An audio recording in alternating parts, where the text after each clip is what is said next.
When Germany occupied and installed the Vichy regime in France, they moved swiftly to rebrand the French state.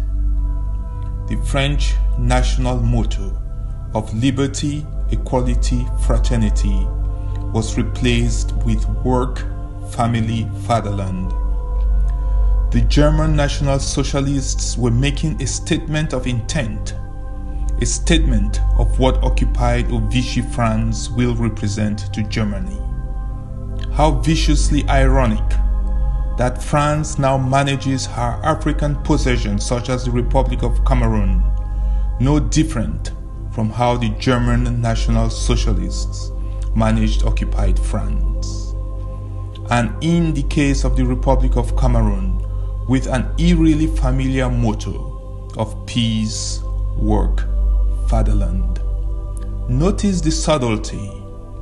They updated the motto imposed on them by the Germans simply by replacing the word family with peace, and so branded the slave state of La République du Cameroun of 1st January 1960.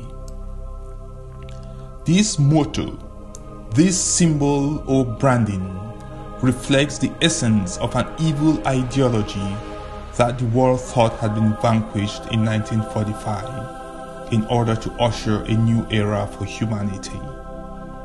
This evil ideology is thoroughly expressed in the management of the Republic of Cameroon and by extension Ambazonia by France. This is being accomplished through cooperation agreements signed between Yaoundé and Paris and facilitated by a slave currency called the CFA. It is known as the Pacte Coloniale in French, or colonial agreement. It is an arrangement that keeps France as the last colonialist on the African continent today. Naturally, Ambazonia's long-standing discomfort and resentment of the Pacte Coloniale has entered the stage of active rejection. Ambazonia's rebellion constitutes a natural reaction to the dehumanizing colonial agreement that binds the French African Empire with an ideology that emanates from one of humanity's darkest periods, that of the expansionist German National Socialists. Recently, French colonial control of Africa has been in the news, largely because of its denunciation by Italian officials. However, what the Eurocentric coverage of this soon-to-be-forgotten skirmish has failed to consider is the actual origins of the policy the Italians are rightly denouncing. According to Dr. Christoph Lehmann, a German psychologist and the founder and editor of NSNBC, he wrote, and I quote, "On the 9th of May 1941, Hemming, the German ambassador to France, declared that he had signed a treaty with the French Admiral Dallan. The treaty would place German commissars within the French National Bank's departments for foreign currencies and international commerce.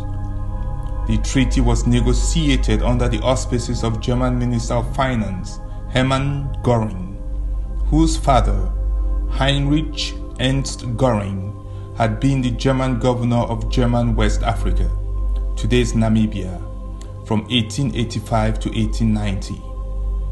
Hermann Göring was, among other things, notorious for his plundering the occupied nation's economies through operations accounts and for his special interest in treasures and art from the German occupied areas.